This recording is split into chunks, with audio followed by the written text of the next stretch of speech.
Olá pessoal, está começando mais um programa Diamantes Indestrutíveis. A minha missão aqui é dar voz e palco para especialistas que transformam vidas e a sociedade, mostrando que o profissional não precisa ser famoso para ser uma autoridade.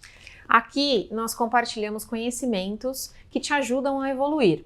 Se você busca conhecimento pessoal, força e autorresponsabilidade, se conecte comigo e com a gente. E hoje eu tenho a honra de receber uma profissional que é uma verdadeira autoridade no mercado editorial e especialista em transformar ideias em legados escritos.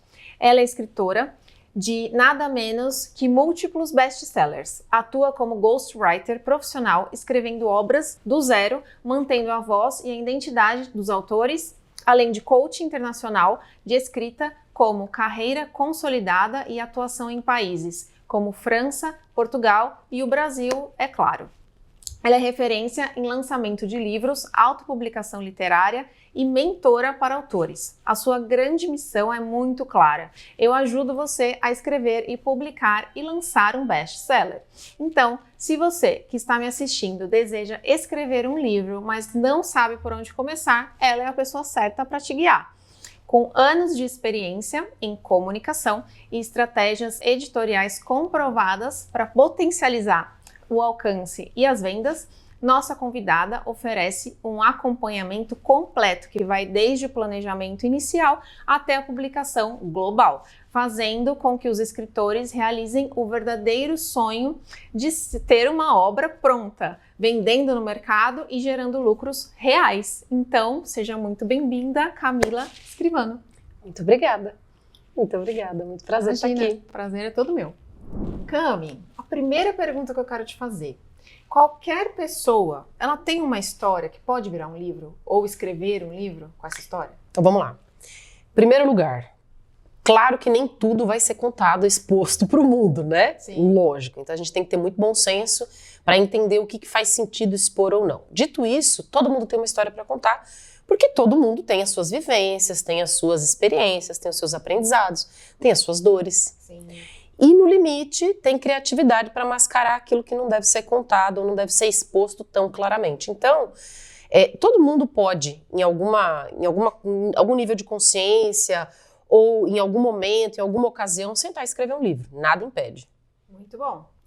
E minha experiência é que escrever cura. Queria saber o que você acha, se escrever cura e se sim, se essa escrita, ela melhora a nossa relação com a gente mesmo. Depende de como você encara a escrita, mas a escrita, ela tem sim o potencial de curar. Por quê? Vamos pensar na situação, por exemplo, do luto, né? Então, alguém faleceu, eu perdi um emprego importante, houve um divórcio, alguma coisa assim, tá? É um luto, é considerado um luto. Muitas vezes eu tenho aquela dor e eu não consigo, por mais que eu tenha pessoas próximas, pessoas queridas, pessoas que estejam dispostas a me ajudar ao lado, elas não necessariamente entendem a 100% aquilo que eu tenho para expressar.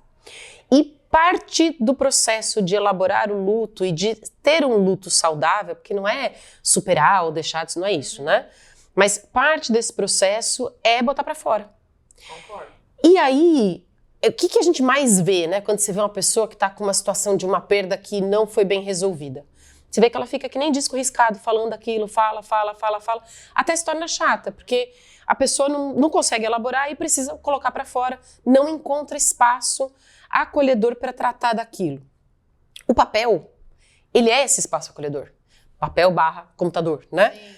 Por quê? Porque ele aceita qualquer coisa. Então você pode falar o que você quiser, o papel não vai te criticar, o papel não vai te julgar, não vai te achar ruim, feio, não interessa. Você pode ser livre ali e colocar o que você precisa dizer. Sem restrição, sem medo, sem preocupações, aquilo te faz realmente limpar a alma, né? Como diz o francês, vider le sac, que é esvaziar o saco, né? Assim, esvaziar a alma mesmo. Uhum. E de fato isso cura, porque quando a gente fica guardando estas coisas, elas não fazem bem, né? Então, sim, a escrita pode curar. Agora é lógico, quando eu me permito ser honesta na hora de escrever. Sim. Se eu vou inventar uma coisa, e não tem problema de inventar, mas se eu vou inventar uma história, ou eu vou maquiar uma história, eu vou criar alguma coisa só porque eu quero vender aquilo, aí esse lado curativo, ele cai por terra. Não tem efeito, Não né? tem muito sentido, tá? Mas sim, com certeza, mesmo que seja para não publicar, para não contar para ninguém, a escrita é um instrumento poderosíssimo de cura. Verdade. Quantas vezes eu, para desabafar, escrevi, não quer dizer que virou um livro, eu mesma quero falar alguma coisa para alguém, mas puxa, não tá no timing. Vamos voltar pro pessoal dos anos 90, aquele pessoal da época do orelhão de ficha, que nem eu, por exemplo? Eu também. Isso, não tinha o tal meu querido diário? Pra que servia aquele negócio? Sim. Exatamente pra gente poder colocar pra fora coisas que a gente nem, na verdade, sabia muito bem o que estava acontecendo, né? Sim. O que era exatamente. E também tem isso. O fato de você escrever, mesmo quando você não consegue elaborar muito bem, ajuda a organizar. Isso também ajuda, né, no processo curativo. Então, de limpar as ideias. uhum. E uma coisa que eu achei legal que você falou é que acredito que quando a escrita cura é que a gente tem uma história que mexeu com a gente. De repente, alguém que está ouvindo tem uma história fictícia que ela quer criar e também desenvolver. Pode curar, acho que se ela tiver esse papel que ela passou por um processo na vida dela, né? Sim, mas a gente vai cair naquela história do... Toda brincadeira, toda história tem um fundo de verdade. Uhum. Ela não vai partir do nada, né? Ela vai partir de alguma coisa real que aconteceu com ela para dali inventar um contexto. Uhum. E isso pode acontecer, principalmente quando a gente está falando de histórias que são histórias muito íntimas e que não necessariamente eu tenho a oportunidade de declarar que aquilo foi comigo e tal. Mas, de novo, né, nesse caso, eu uso como instrumento curativo, mas eu vou florear muitas coisas, mas eu parto de alguma coisa, de alguma experiência minha mesmo. Então, sim, ainda assim eu posso usar isso como cura. Muito bom. E aí, a gente está falando um pouco sobre isso, né? Que a escrita, ela tem esse poder de transformar não só a pessoa que escreve, mas também aquela pessoa que lê, que alcança e que se identifica com aquilo. Então, mas a escrita ela pode transformar essa pessoa comum, né, em uma pessoa mais forte, com essa brincadeira que eu faço de um diamante? Olha, o que eu acredito, tá? Aliás, essa é uma premissa da comunicação. Tem várias premissas da comunicação, mas uma delas é assim, uma mentira contada 1000 vezes se torna uma verdade. Uhum. Então, qualquer coisa que você repita para si mesmo que não seja verdadeiro, você começa a acreditar. Mesmo que não seja real, não seja fato, você começa a acreditar. É lógico, não estou sugerindo para você mentir, né? E usar a escrita para mentir.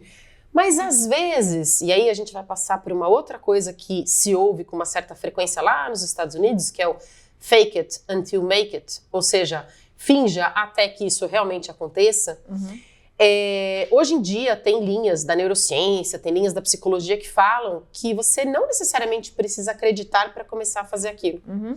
Muitas vezes o fato de você se colocar naquela posição, se colocar naquela condição, ou começar a idealizar, faz com que o seu corpo responda, com que a sua mente responda e com que você se torne aquilo. Então, se você começa a escrever, imaginando, se você começa a escrever não com aquilo que você é, mas com aquilo que você quer ser, uhum. e começa a realmente exercitar aquilo. Não, hoje, se eu olhar para hoje, eu sou essa pessoa assim, assim, assado, mas talvez isso não me traga esperança. Né? Eu vou desenhar aquilo que eu quero ser daqui a um ano. Uhum.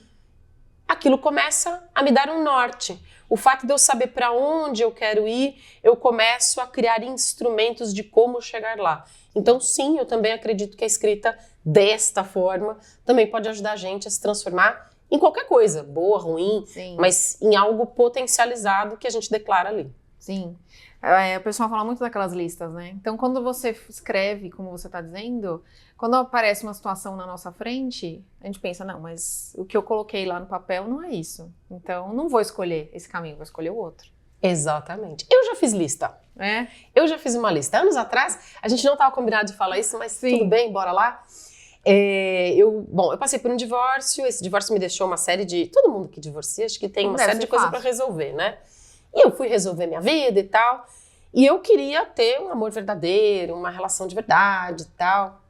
E aí, encurtando a história, um dia eu cheguei à seguinte conclusão. Eu não faço a mínima ideia de como encontrar esse homem maravilhoso. Mas eu preciso encontrar esse homem. Aí, beleza.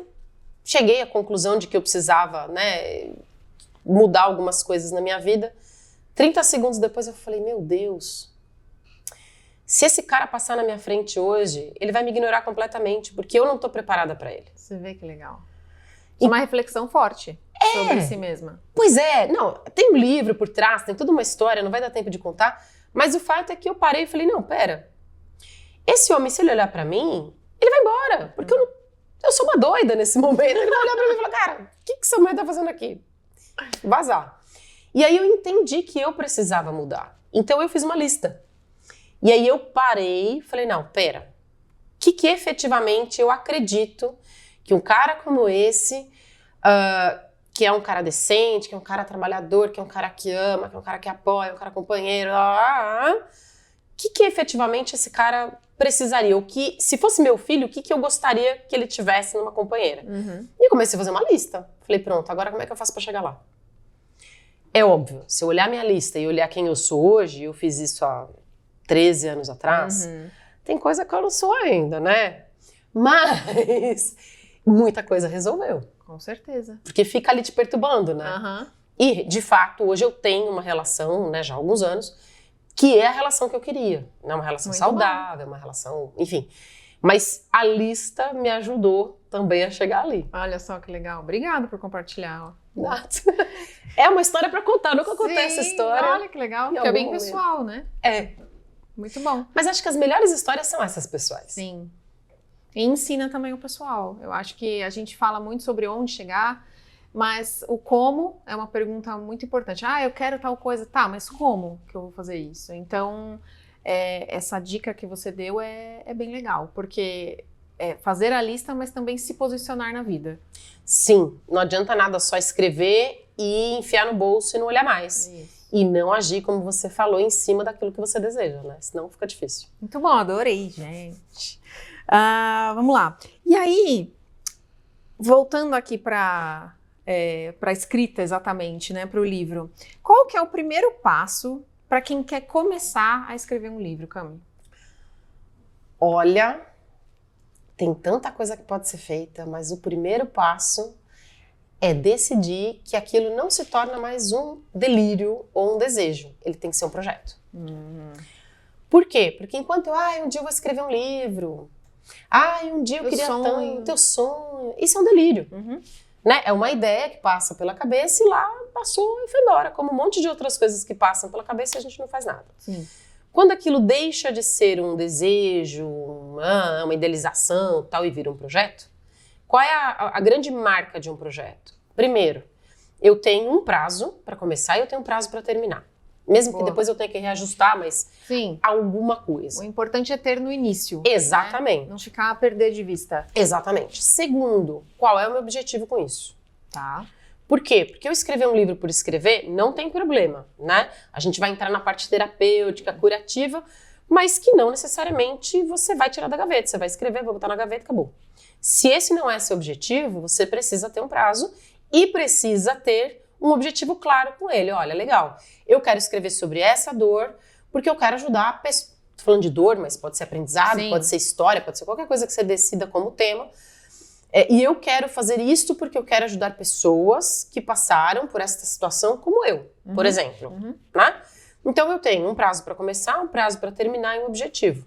Já ficou mais fácil. Sim. Porque agora a última coisa que eu preciso é definir em que momento do dia eu vou fazer e aí estabelecer rotina. Se a gente não tem rotina, fica muito mais complicado fazer a coisa acontecer. E rotina tem que ser dia, todo dia. É mais ou menos assim, escovar dente. Você não escova um dente hoje, amanhã você escova depois do almoço, depois de... Ou não escova. Ou não escova, entendeu? Tem que ser um troço que você faz sempre, né, no mesmo horário ou depois da mesma atividade. Por quê? Para ser automático. Tem que ser uma coisa que você facilita. Então assim, tomei café, vou escrever. Que horas eu tomo café? Não interessa, eu tomei café e escrevo, não preciso pensar. No primeiro dia eu preciso pensar, no segundo dia eu preciso pensar, no terceiro eu preciso pensar, chega uma hora que ele já vai automático. O próprio corpo e o próprio cérebro se acostumam. Com isso, você consegue começar e terminar um livro. Senão também só começar não resolve. Não resolve. Lembrando que é assim, né? Quando a gente quer, a gente consegue, né? É isso. Eu já comecei vários livros que eu não terminei, por isso que eu tô te dizendo que, pra mim, a coisa mais importante é encarar como um projeto, não como um sonho, uma coisa etérea, não. Tem que trazer para o material, senão... Muito bom. E tem pessoas que têm aquele medo, um bloqueio mesmo. Você tem alguma dica de como vencer esse medo de começar a escrever, dessa folha, desse um branco ou do computador, como você falou ali, sem uma frase escrita? Eu acho que a primeira coisa é o seguinte, é medo do quê? A gente não pode combater o inimigo porque a gente não sabe qual é. Sim. Então assim, meu medo é de exposição, sei lá. Tenho medo porque eu acho que se eu escrever, as pessoas vão ler e elas vão me odiar. Pode acontecer. Pode. Sei lá. Quer dizer, não é que pode acontecer das pessoas te odiarem. É muito menos provável que as pessoas te odeiem, né? Mas é muito mais provável que você tenha medo disso. A gente tem medo de se expor, a gente tem medo de ser rejeitado, a gente tem medo de passar vergonha, tudo bem. E pode acontecer também que alguém não goste da nossa história. Porque tem pessoas que gostam, tem pessoas que não vão comprar, tá? Então, tem, mas de novo, é assim, qual é o medo? Porque assim, quando eu falo assim, eu tenho medo de ser rejeitada, por quem? Se eu tenho medo de ser rejeitada por um público desconhecido, cara, que importância esse pessoal tem? Claro, nem todo mundo vai me odiar, óbvio. Tem gente que vai gostar, tem gente que não vai gostar. E tá tudo bem, o meu público é quem gosta e pra quem eu escrevo que eu vou ajudar, fim. Sempre vai ter alguém que vai criticar. Sempre. Né? Mesmo se você não fizer nada, vai ter alguém que vai criticar porque você não fez nada. Então, crítica faz parte do jogo. Agora, lógico, meu medo não é esse. Meu medo é, de repente, não conseguir me expor, ou não conseguir contar a verdade, ou não conseguir... Assim, normalmente tem a ver com ser rejeitado, com achar que não pode chegar até o final. Não ser bom o suficiente. Não ser bom o suficiente, que é a tal do sabotador Sabotagem. interno, exatamente. E aí, assim, é encarar que, primeiro, ninguém vai agradar todo mundo. Segundo, para quem você está escrevendo, porque também isso é importante, né? Eu não posso querer escrever para todo mundo, isso não existe. Ninguém fala com todo mundo, né? Então, se eu quero escrever para mulheres que estavam naquela condição que eu estava, eu vou contar histórias e experiências que para elas faz sentido. E se eu conseguir passar por aquilo e conseguir achar uma saída, que talvez não seja a única, mas é uma válida, porque deu certo, Isso. cara, já ajuda. Então, para estas pessoas faz sentido. O resto, finge neste momento que não existe. No limite, eu tava falando disso esses dias, eu tenho 2 canais no YouTube e um deles, alguém virou pra mim num desses vídeos, né, que eu fiz e falou assim, falou demais, não explicou nada, enrolou e não disse nada. Eu falei, muito bem, muito obrigada pelo seu feedback. Coloca aqui o link do seu vídeo onde você explica isso que eu não expliquei. Não voltou mais. Claro. Porque é muito mais fácil criticar do que fazer. Então, se você assume que você já tá no lucro porque você tá fazendo, joia. Se você receber uma crítica de alguém que está fazendo, aprenda com essa crítica e faça melhor no próximo. Acabou. É isso, não tem... ou abrace a posição de vítima e não faça mais nada. Que não é a ideia, né? Sim.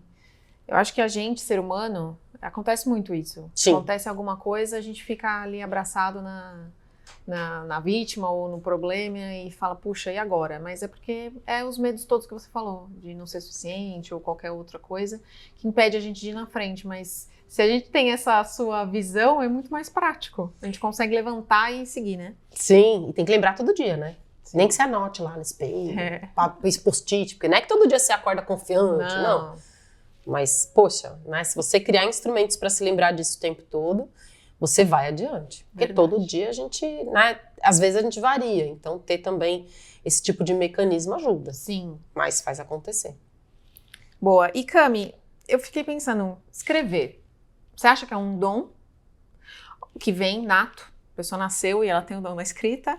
Ou ela é uma técnica, uma rotina que ela pode aprender e conseguir escrever? Olha, tem eu acho que as duas coisas, tá? Eu poderia pegar vários exemplos, eu posso pegar... Vou pegar um exemplo bem idiota, que é o do futebol, né? A gente tá aqui ainda no ambiente de Copa e tal. Sim. Vamos pegar 2 jogadores. A gente tem lá, por exemplo, vou até pegar um jogador um pouco mais antigo. Vamos pegar Ronaldinho Gaúcho. Tá. E vamos pegar o Cristiano Ronaldo, né? Cristiano Ronaldo, jogador português, altamente disciplinado, ele tem 41 anos, eu acho. 41 anos, 42, enfim. O que, teoricamente, para a idade do futebol, já é uma idade meio passadinha, Avançada. né? Já tinha que estar pensando em aposentadoria, não é o caso dele, ele está mega em forma. E a gente tem o Ronaldinho, que tudo bem, foi um péssimo exemplo nesse sentido, porque ele vai voltar a jogar num time de terceira divisão, na Itália. Nem sabia. Mas é merchan, e tem uma questão mercadológica ali, tudo bem. Certo. Mas pronto, ele não é que ele tá em forma super. Mas voltando, o Ronaldinho Gaúcho, ele é dom. Uhum. Ele já devia estar chutando na barriga da mãe, e ele nasceu sabendo fazer aquilo. E é o tipo do cara que, se não fizer isso, não sabe fazer mais nada na vida. Pode acontecer, é um em truzilhões. Certo. Cristiano Ronaldo é um cara determinado, fim. Sim. Por que ele é muito bom? Porque ele se dedica fielmente àquilo, todos os dias, por muitos anos. Então, assim, quem nasceu sabendo escrever? Ninguém. Então, todo mundo aprendeu a se comunicar, aprendeu a escrever, aprendeu a se relacionar ou não com o tempo, com a prática. É a mesma coisa. Sim. Então, lógico, as primeiras coisas que você vai escrever, provavelmente você vai olhar e vai falar assim, ih, credo, ficou horrível, né? E talvez seja mesmo a coisa assim, né? Como é que eu posso dizer? Certamente não será o seu maior material, o seu melhor conteúdo, né? Primeira vez é péssimo. Sim. É que nem gravar vídeo. Primeira vez que você grava vídeo, você não grava uma vez, você grava 25. Sim. Acha horroroso, tem vontade de apagar, mas fica lá pela honra de ter gravado um. Depois você vai ficando mais natural, é normal. Então a escrita também é assim. Claro, se você esperar um dia para ser inspirado, escrever, maravilhoso, sabe quanto que você vai escrever? Nunca. Nunca. Né? Aquele mito, tem um nome para isso, que é o tal do mito machadiano. Hollywood mentiu pra gente. Por quê? Porque eu acreditava, né, que ser escritor era aquele negócio assim, você pega o cara, bota numa montanha, naquele chalé, bota 3 garrafas de uísque, aquela máquina de escrever, e o cara rasga o papel, não sei o quê, né, e se interna ali por 3 meses, não sai nada, e de repente sai uma obra-prima. Isso não existe. existe. Não funciona assim. Sim. Exemplos práticos. Stephen King, que é um escritor famoso hoje em dia, ele é um cara que escreve todos os dias há décadas. Vamos mais para trás, né? Pensando em língua portuguesa. Fernando Pessoa. Tá. Fernando Pessoa é um cara que, inclusive, não se casou, tudo bem, não precisa chegar nesse ponto, porque ele tinha o objetivo de ser o Camões da geração dele, ser o ícone. Não sabia. Aprendi quando eu morei em Portugal. Tá. Fui conheci o professor lá que tem acesso aos escritos dele e tal. E a história dele é exatamente essa. Ele decidiu que ele ia escrever e ele decidiu que ele ia ser maior do que Camões. Ele ia ser o ícone português da literatura. Só que para isso ele tinha que se dedicar. Então todos os dias ele passava horas escrevendo. Ele se apaixona, ele começa esse romance com essa moça e chega uma hora que ele fala, olha, não vai rolar. Porque se eu te der a atenção que você merece, eu falho com a minha missão de vida. E se eu seguir a minha missão de vida, eu falho com você. Não conseguiu fazer as duas coisas. Não. E aí ele deixa e realmente ele segue em frente com essa missão e de fato ele se torna o ícone, não só escrevendo como Fernando Pessoa, mas com vários pseudônimos, porque aí ele tem diversas publicações, personas, etc e tal. E é uma referência no mundo da literatura. Até hoje vai ser por muito tempo ainda. Então assim, mas o que é isso? Treino, dedicação, né? Foco, esforço. Não sei se ele nasceu incrivelmente incrível. Tá. Provavelmente não. Muito legal essa história. Eu concordo com você, eu uso esse mesmo exemplo, eu pessoalmente gosto de dançar. E é a mesma coisa, eu desde pequena eu me recordo dançando, então eu tenho um jeito pra coisa. Tem pessoas que têm menos, mas se você se dedicar, você consegue. E muitas vezes o esforço, ele vence o talento porque a pessoa talentosa acha que não precisa se esforçar. Também. E aí fica no caminho. Economiza um pouco. Fica no caminho. Muito bom. Cami, agora eu vou fazer uma pergunta sobre ghostwriter, falei certo? Antes de perguntar, explica pro pessoal o que é. Então tá. Ghostwriter, que trazendo do inglês é literalmente escritor fantasma, é um profissional que escreve por você. Na verdade, ele traduz aquilo que você quer dizer e transforma aquilo em livro. Então, o escritor fantasma é a pessoa que conta a sua história como se fosse você. Tá. Exemplos práticos. Augusto Cury. Ele não escreveu todos Super os livros. famoso. Então, mas ele não escreveu todos os livros dele. Olha. Vírgula. Ele não sentou para escrever todos os livros dele, embora todos os livros dele sejam de autoria dele. Por quê? Porque são o conteúdo dele, são as palestras dele, são os cursos dele, são as conversas dele, as histórias dele. Mas ele não sentou necessariamente para escrever todas elas. Tá. Outro exemplo, bom, tem vários exemplos que daria para usar aqui, mas um dos ghostwriters mais antigos da história é o Lucas, o Dr. Lucas, que era discípulo de Jesus. Tá. Por quê? Porque a gente tem Paulo na história, apóstolo Paulo, que escreveu várias cartas para as igrejas, só que Paulo, em muitas daquelas cartas, naqueles momentos, estava preso, ou estava doente, estava velho, não sei o quê. Então ele não conseguia escrever. E aí ele está na prisão amarrado e vem Lucas e transcreve as cartas de Paulo. Então, quando a gente pensa, por exemplo, na Bíblia, no Novo Testamento que a gente conhece hoje em dia, nas cartas de Paulo, a gente deve as cartas de Paulo não só a Paulo, mas a Lucas, que era o ghostwriter de Paulo em muitas delas. Então, de novo, quem assina a carta? Paulo. Porque foi Paulo quem falou tudo aquilo. Mas quem registrou foi Lucas. Isso é um ghostwriter. Muito bom. Gostei, eu não sabia dessas duas histórias, não conhecia. Muito bom. Então, como que o ghostwriter, ele capta a alma, né? Porque ele precisa captar essa pessoa ali para escrever bem escrito, né? E a voz dessa outra pessoa? Ai, é um desafio. Imagino. Porque a tendência, muitas vezes, não é a tendência, mas o nosso desafio é como ouvir esta pessoa, como trazer este conteúdo de modo profissional, né? Para trazer credibilidade, para trazer seriedade, para trazer estrutura, aquilo que tem que ser contado, sem perder a essência da pessoa. Ou ainda, sem colocar a mim mesma ali.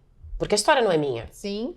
Então, se eu vou fazer um livro, né, eu sou a ghost da Letícia, quando as pessoas abrirem o livro, o que elas têm que ver? A Letícia. Sim. Elas não podem ver a Cami. Elas têm que ver a pessoa que assina o livro. Então, é muito mais uma questão de escuta ativa. Tá. Quer dizer, também, né, tem técnica para isso, mas parte de uma escuta ativa. Eu tenho que aprender quem você é, como você se comunica, como você pensa, como você conta essa história. Eu não posso opinar sobre o que você contou. Sim, nem dentro... julgamento, opinião. Exatamente, nem dentro de mim. Não interessa se você tá certa, se você tá errada, na minha visão. Interessa que eu tô te contando a sua verdade. Certo. A sua visão dos fatos. Então, é quase um trabalho de tradução. Só que não é uma tradução de idioma, é uma tradução de alma. Olha. De história, né? Mas se assemelha muito. Muito bom. Essa explicação deu para entender. Que bom. Direitinho, foi ótimo. E qual que é o maior desafio agora de escrever um livro? Acho que mesmo nessa situação ou de autoral, vamos dizer assim. De escrever um livro ou de publicar um livro? Pode responder os dois. Vamos primeiro escrever e depois publicar. Eu acho que de escrever depende do momento da pessoa, né? Então, por exemplo, se a pessoa vai começar um livro ou nunca escreveu um livro, qual é o primeiro desafio que a pessoa enfrenta? Legal. Será que eu sou suficiente? A gente até já falou disso. Sim. Então, esse desafio, você precisa encontrar formas de não fingir que eles não existem, mas vencê-los pouco a pouco, né? Esse desafio, a ideia é quebrar ele em pequenas coisas de modo que fique fácil, né? Você não vai fazer um bolo sem comprar os ingredientes, seguir passo a passo, então você cria uma metodologia para isso. Ou conta com alguém que te ensina uma metodologia para fazer, né? Senão também ajuda muito você ter alguém que te guia. Sim. Pronto. Se você já escreveu algum livro, já escreveu alguns livros e tem uma intenção de escrever mais livros e se sente um pouco naquela situação meio folha branca, aqui eu acho que o ponto é, legal, será que você ainda é você? Será que a sua crise agora não é tentar reviver um sucesso? Porque às vezes a gente faz uma coisa que dá tão certo que a gente quer eternizar aquela coisa e esquece que o que traz a gente até aqui não necessariamente é o que vai levar a gente adiante. Então, o fato de eu ter sido, por exemplo, né, numa vida passada, vida passada no senso, né, numa atividade passada, eu já trabalhei com tradução e fiz muita tradução. Isso vai me fazer continuar adiante? Não. A minha vida como tradutora acabou. Talvez eu faça uma tradução ou outra, mas não é mais isso, né? Eu agora, né, encarei essa minha missão de vida e tudo bem. Porque meu segundo livro foi maravilhoso, as pessoas amam de paixão, eu quero ter o mesmo sucesso. Talvez eu não tenha, e tudo bem. Eu preciso ser fiel ao meu momento. É o que mais vai fazer sentido. É lógico. De novo, às vezes também a gente está preso demais naquilo que a gente quer e ter um feedback de alguém de fora ajuda. Sim. Então, um mentor, uma leitura crítica, alguém que te ajude a, né, expandir um pouco mais o horizonte, pode ajudar. Que até já passou por esse caminho e já tem umas pedras tiradas. Exatamente. Isso ajuda. Isso para escrever. Para publicar, depende. Né? Depende muito do que você quer. Lógico, quando você está falando de publicação para alguém que está começando, o ideal é fazer autopublicação.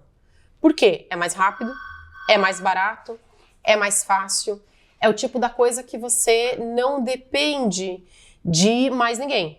Você não tem a preocupação de ser escolhido por ninguém, você não tem a preocupação de ser... de receber um carimbo de ninguém para começar. Então, isso faz muita diferença, né? Você poder fazer sozinho. De novo, sempre é bom ter alguém que te ajude. Sim. Não é isso. Mas, quando eu falo isso, e eu não tenho nada contra as editoras, mas editora, para quem está começando, 90% das vezes é um péssimo negócio. Porque não vai te ajudar. Não vai te trazer a projeção que você precisa, a experiência que você precisa, a garra que você precisa, o conhecimento do mercado, como a autopublicação. Até porque a gente também não tinha combinado sobre isso, mas eu acho que é válido falar. Hoje em dia, antigamente, a gente só publicava livro físico. Sim. Hoje nós temos plataformas digitais. Sim. Que também são um pouco mais fáceis na hora de publicar do que você fazer ele impresso, que é muito legal, muito maravilhoso. Mas tem essas duas saídas hoje em dia. Tem muita coisa hoje em dia. Hoje você tem o livro digital, você tem o audiobook. Verdade, o audiobook. Então, também. assim, você tem muita coisa. Na verdade, a gente ainda, e eu percebo que, eu falo a gente no senso de geração, né? Certo. Esse pessoal que tá vindo depois da gente já não tem muito mais isso. Mas quem nasceu sem o celular, né? Eu chamo do orelhão de ficha, mas é verdade. A gente nasceu naquela época em que telefone era telefone de recado. Isso. Que ler era pegar, né? Estudar era ir lá na biblioteca, era pegar a Barça do vizinho. Sabe? Era ficar escrevendo, né? Folhar o maço. Essas velharias aí que o pessoal mais novo não conhece. Tudo bem, né? Mas era uma época, por exemplo, eu lembro quando eu era criança, eu andava na rua e eu achava lindo. Sei lá, eu olhava e falava, nossa, tem uma plantinha aqui, eu acho linda essa plantinha. E eu queria fazer uma foto e mostrar para todo mundo como eu via essa plantinha. Quando eu era criança, como é que isso era possível? Não era. Não era. Por quê? Porque ninguém saía com máquina fotográfica na mão. Porque era enorme. Porque era enorme, porque era cara, porque ninguém dava em sã consciência uma máquina fotográfica na mão de uma criança. Isso. Porque você, para comprar o filme, era caro, para revelar o filme, era caro. E demorava? Demorava. Até você ter essa foto Podia queimar. Depois você perdia. Era um caos, quer dizer, não existia nenhuma garantia de que efetivamente você ia conseguir fazer aquilo. Anos depois, nasce uma coisa chamada Instagram. Então, olha que bonito, queria que você visse como eu vejo, até nossa, você pode ver inclusive o que eu tô comendo em tempo real, né? O mundo mudou muito. E isso mudou em várias condições, quer dizer, quem há 20 anos atrás imaginaria, 20, 30 anos atrás, que a gente podia estar num canal livre fazendo entrevista, fazendo podcast. Não tinha isso, você tinha que ir numa televisão e pagar, e, enfim, ser escolhido e tal. E no livro também era assim. Então, o fato de da gente ter vivido esse advento da internet desburocratizou muita coisa. E a edição de livros foi uma delas. Então tem várias plataformas, a Amazon é uma delas, é a principal, mas tem outras plataformas, a Hotmart faz isso, outras plataformas fazem, onde você pode publicar seu próprio livro. Você não depende de editora, você não depende de gráfica, você não depende de ninguém. Né? E aí pode ser digital, pode ser audiobook, pode ser impresso, inclusive, porque tem impressão sob demanda. Muito e você legal. não precisa de mais ninguém. Quer dizer, mais ninguém além da plataforma, mas Sim. é muito mais fácil, muito mais barato, muito mais rápido, né? Muito mais dinâmico. Então, mudou muito. Muito. Né? Então, com certeza, isso mudou completamente o jogo. Vamos falar de best-seller agora? Boa. É um bom assunto. O que define se um livro vai ser um best-seller? Ai, vamos lá. Tem duas coisas importantes aqui. Claro, uma que é mercadológica e uma que é técnica. Então, vamos lá. Em termos de escrita, na verdade tem menos regras, porque hoje em dia cada vez você tem mais espaço para criatividade, mais espaço para invenção, mais espaço para inovação. Passou aquele tempo onde você tinha só a BNT, aquela regrinha quadradinha, tal. Não estou desprezando a BNT, mas tem muita coisa hoje em dia que quebra os padrões até então estabelecidos e vira sucesso de vendas, fim de papo, né? Vou pegar, por exemplo, o Roube como um Artista, que é de um cara fantástico, é um livro, né, bastante vendido, é um best-seller internacional e vendido já há muito tempo.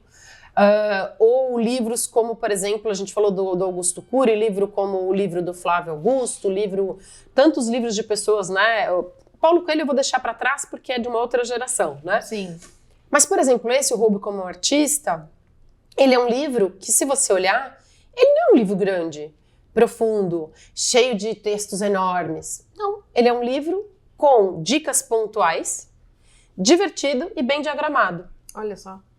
Que entrega o que tem que ser entregue. Então, não é um livro grande, não é um livro pequeno, não é um livro assim, um livro assado. Muitas vezes é um livro inovador. Muitas vezes é um livro que traz uma novidade. Agora, ele tem que ser autêntico. Sim. Não adianta só ser um livro inovador, porque sim, mas não tem conteúdo, não tem base. Aquilo também se perde. Ele até chega no topo de vendas, mas ele morre, né? Você pode fazer uma ação, e aí tem o segundo lado, que é o mercadológico. Você pode fazer uma ação para fazer as vendas do seu livro, você concentra as vendas, você faz as coisas se encaminharem para que o seu livro seja realmente divulgado, faz um lançamento, cria expectativa, faz todo um marketing, mas ele não perdura, porque ele não tem depois, né?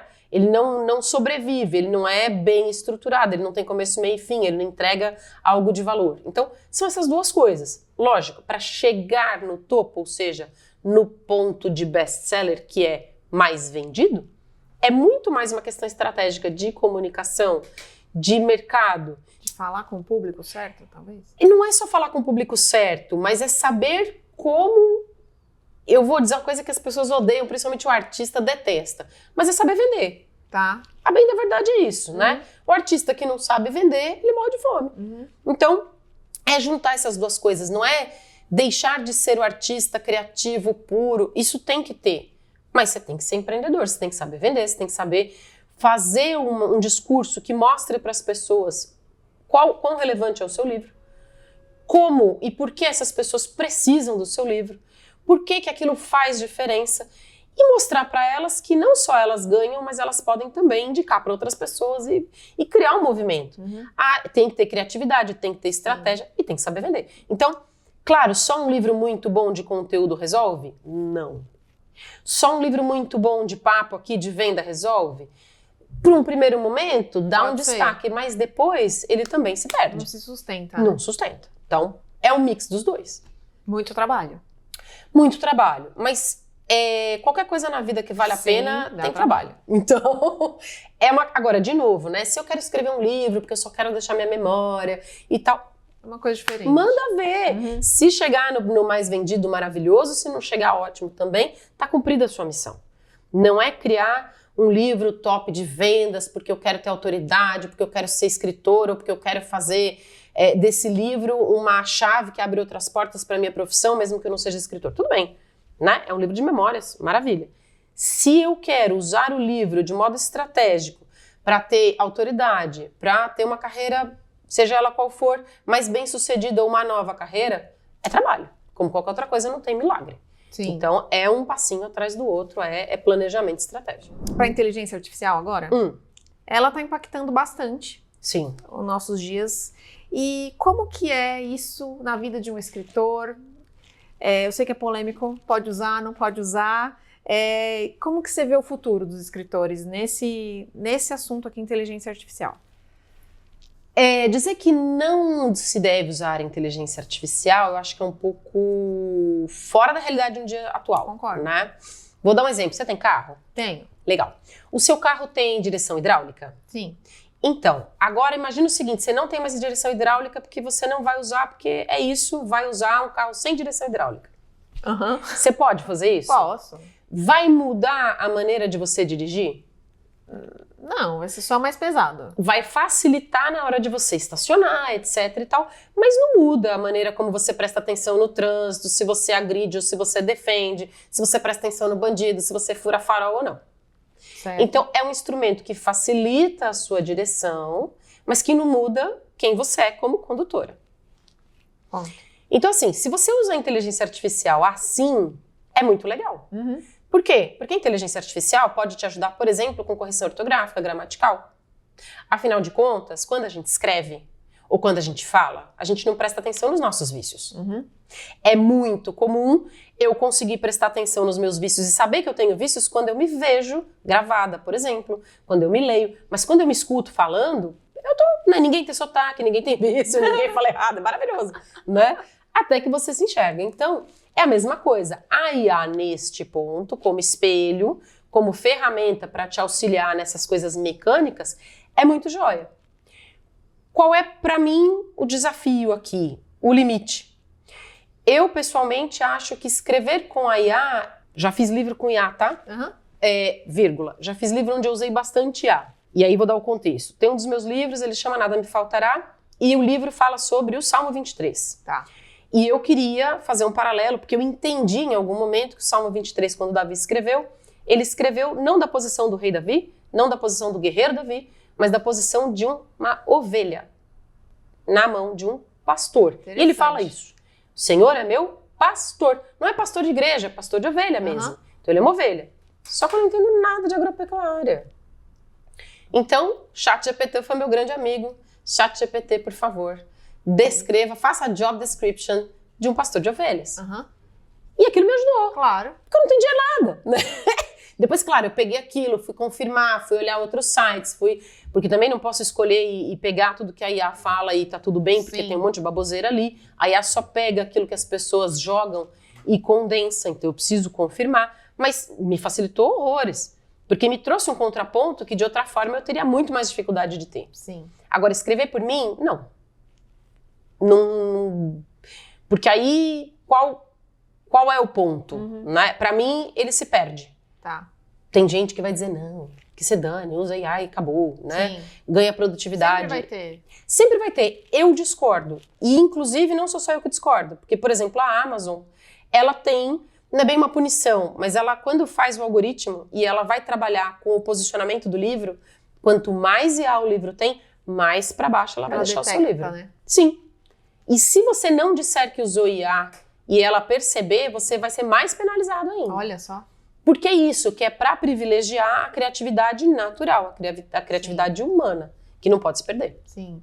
Eu usei muito para corrigir.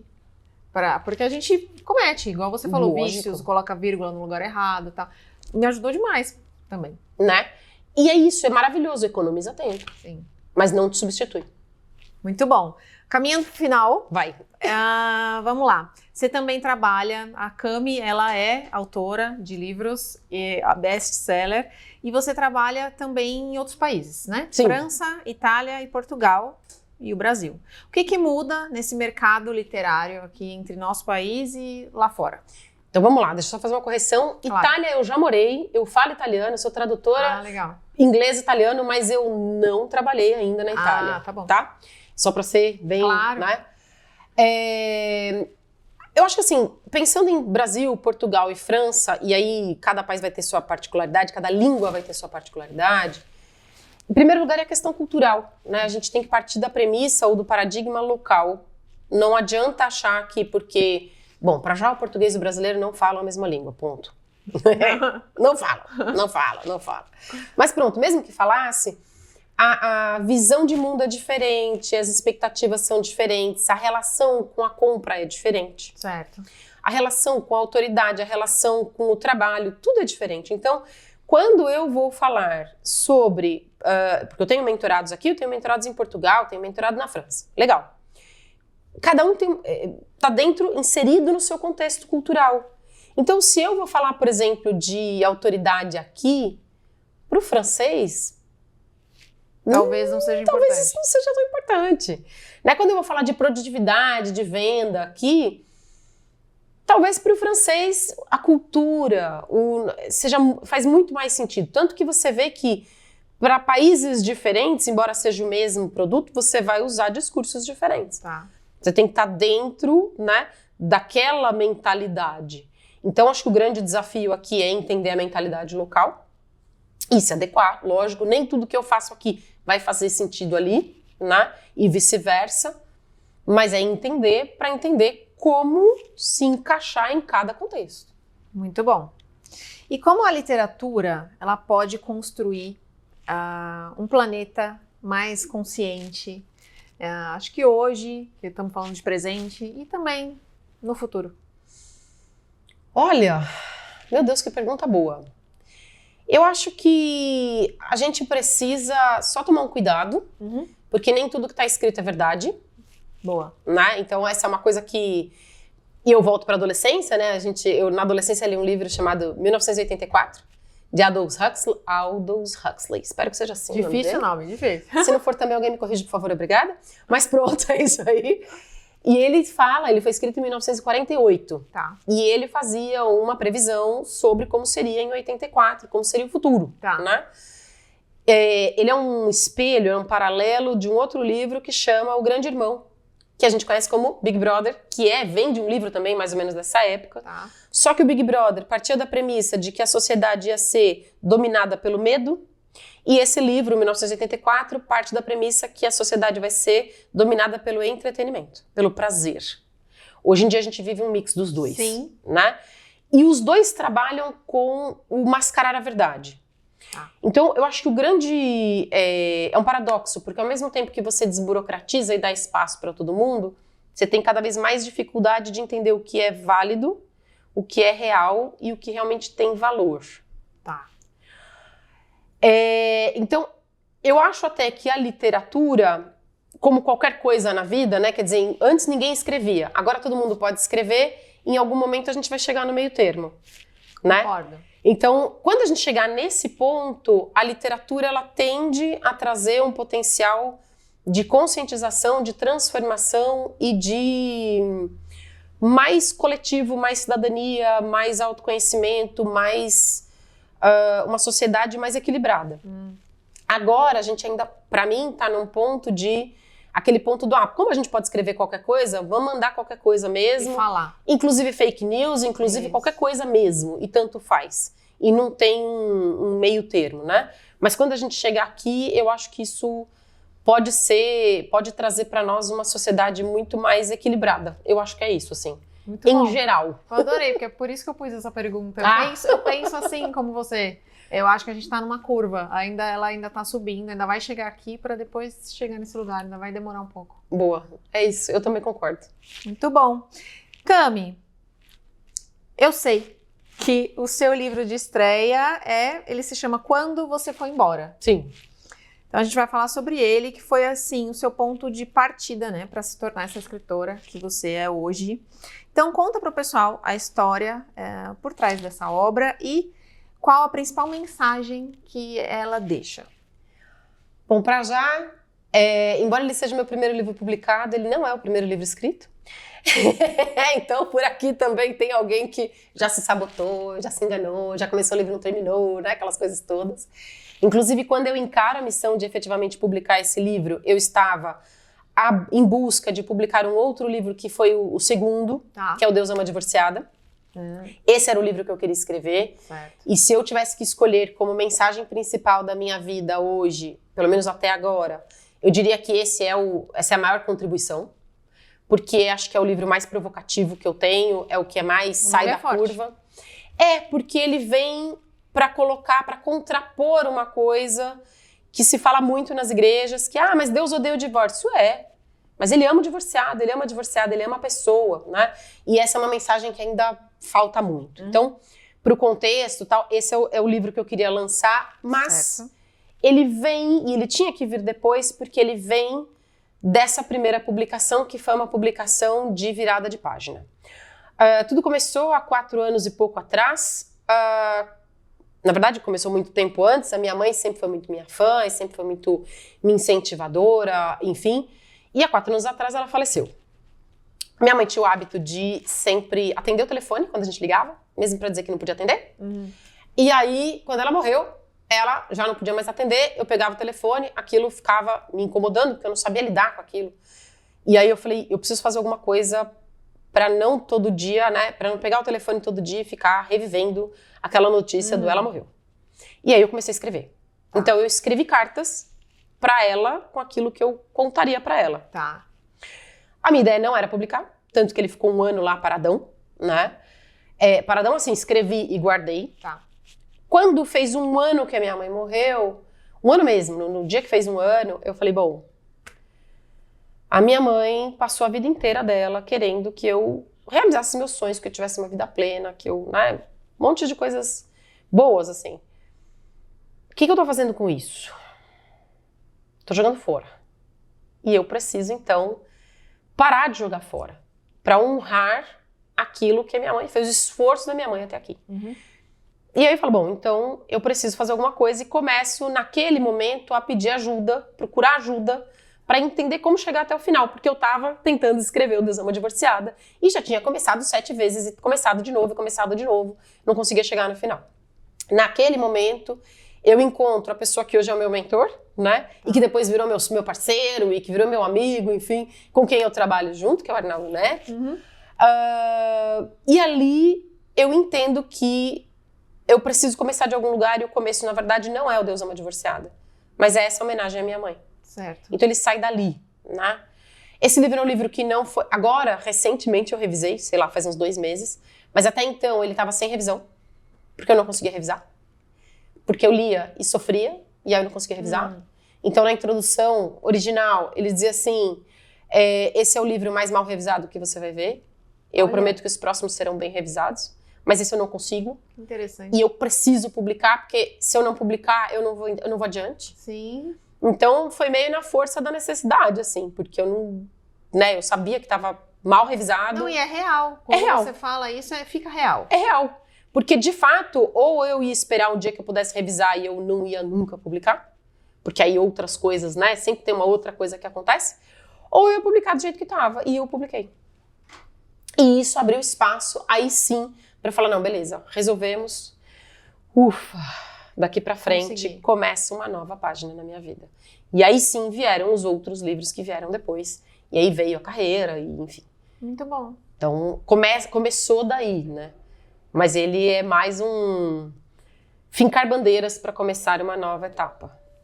Parabéns, Cami. Obrigada. Acho que parabéns para minha mãe, né? Que conseguiu. Também, mas se você também não tivesse esse despertar, não teria acontecido nada disso. Sim. Acho que foi fundamental ter pessoas ao meu lado. Acho que foi fundamental entender que eu podia contar com alguém para me ajudar. E não desistir, eu acho que foi importante também. Claro. Mas quero dizer que até hoje, de vez em quando, eu fico com receio, né? Falo, nossa, será que é tudo isso? Será que é tudo isso mesmo, né? Mas se você quiser saber, pode comprar quando você for embora, tá lá na Amazon. Cami, então aproveita para mostrar, você trouxe alguns livros. Foi. Então, vamos Mostra lá. pra gente, por favor. Eu não trouxe o Quando Você Foi Embora. Por um acaso, quando você foi embora, eu não tenho, menina. Poxa você acredita? vida. Tudo Quer bem, dizer, a gente vai colocar o link. Pronto. Eu tenho em casa, né? Mas em casa lá na França tá longe, eu não trouxe na mão. Sim. Mas eu tenho esses 3, né? Bom, primeiro, O Deus Ama, que eu comentei, que é esse livro que fala sobre... na verdade, aqui pra mim é um manifesto para mulheres cristãs que, por qualquer razão, se divorciam e não tem volta, né? Certo. Porque às vezes tem volta, às vezes não tem. Quando não tem, é isso e acabou. Que não precisam abandonar a fé e não precisam abandonar a igreja, né? Mas é meio que um manual de sobrevivência. Esse é um primeiro ponto. O segundo livro, e se isso fosse uma trilogia, essa seria a ordem de leitura. É o Dama, que na verdade é o título em inglês, né? É Damaged, que na verdade trazendo para o português é danificada, quebrada, né?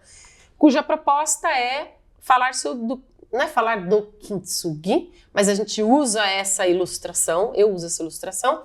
Por quê? Porque você sai de uma relação muito quebrada, muito destruída e tal, passa pelo processo, né, de restauração. E aqui, essa técnica, ela é aquela técnica japonesa de preservar os vasos. Então, todos os vasos são iguais, mas eles quebram de formas diferentes e você cola com ouro. Então, todos são iguais, mas todos são únicos, portanto, todos são diferentes. Né? E estão restaurados. É isso, né? No meu caso, eu sempre uso um viés bíblico, porque é a minha... não só a minha fé, mas a minha pegada, exatamente. Então, aqui, eu conto histórias de mulheres que tiveram encontros com Jesus. Tá.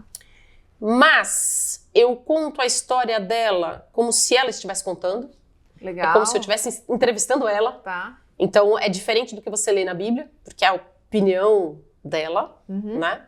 E aí conto as minhas histórias. E, na sequência, namorada do papai.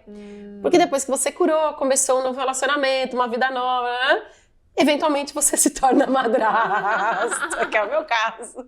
E aí você vira namorada do papai. É outra situação. Que é uma outra coisa. E aqui eu conto, são contos, a introdução dá um pouco mais de contexto, mas são contos da minha experiência como madrasta e da perspectiva daquela mulher que tem muitas vezes um papel maternal dentro da dinâmica, mas não é mãe, não vai ser mãe.